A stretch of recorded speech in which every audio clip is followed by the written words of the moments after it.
Writing a CV.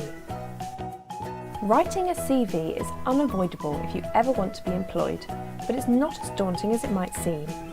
CV stands for Curriculum Vitae, which is Latin for course of life. In other words, a CV is a summary of experiences, skills and your education. So let's break it down. Section 1. The basics. Typically, employers will have hundreds of CVs to look at, and making mistakes can stop you from getting that job.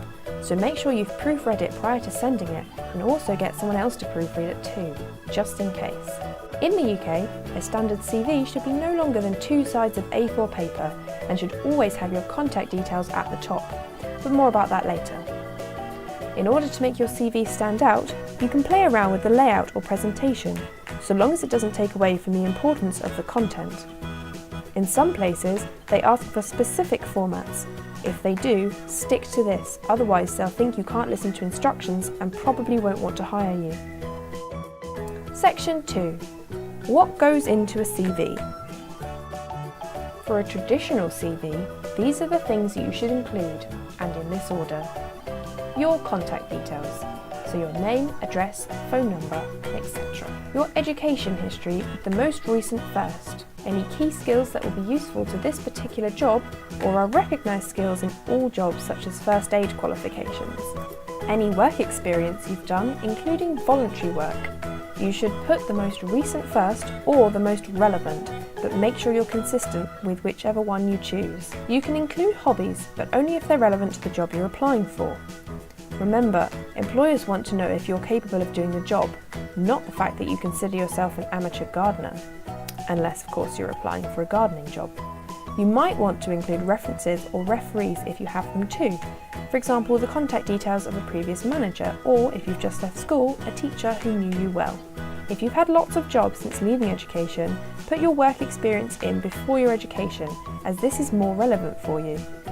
Of course, there are also things that you should not include or should not do. These are things like spelling mistakes, a photograph of yourself, unless it's an acting or modelling CV, which is very different. Your date of birth. Don't ever lie on your CV, it's really not worth it. A lengthy CV has less chance of being looked at, so try to avoid big paragraphs and lots of words. Bullet points are fine. Using an unreadable font isn't a good idea either. If an employer can't read it easily, they probably won't read it at all. Never hand in a scruffy CV.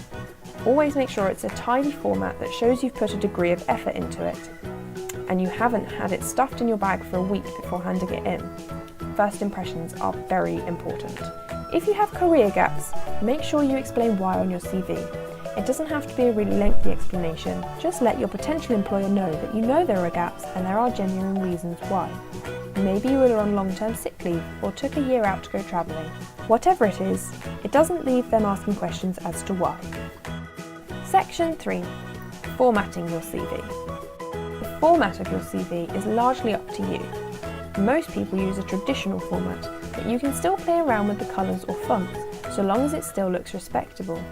But if you don't want to be traditional, or the job you're applying for has requested for a specific format, here are a few to choose from instead. A functional CV is much like a traditional CV. The layout is pretty much the same, except it looks a tad smarter because it's got headings, and it's also a good one to use if you're looking to change career. A performance CV is the most popular type of CV. It highlights job titles and company names, starting with your most recent job and working backwards. However, you begin with an achievements section, which highlights impressive achievements that can make you stand out from other candidates. A targeted CV is skills-based and is called this because it's used when you are applying for a specific type of job. On a targeted CV, you only include the details that are relevant for the job you're applying for. On an academic or student CV, the chances are you won't have a lot of work experience, which is why you put your education first. This is one of the best and most popular formats to use by undergraduates and recent graduates. Alternative CVs aren't very common, but are a creative way to show off your skills and talents. They're normally eye-catching and original, with a format decided completely by you, which you feel best represents your skills. Places like Lush ask for alternative CVs because they're more interested in your ability to be creative rather than your academic history. So there you have it. Wasn't that hard, was it? There isn't really much that goes into a CV, but getting them right is crucial if you want to look employable. Just remember, there are loads of different ways to write a CV, with a variety of formats to choose from. Just make sure it's relevant to the job you're applying to, and make sure you personalise your CV each time you apply for a job.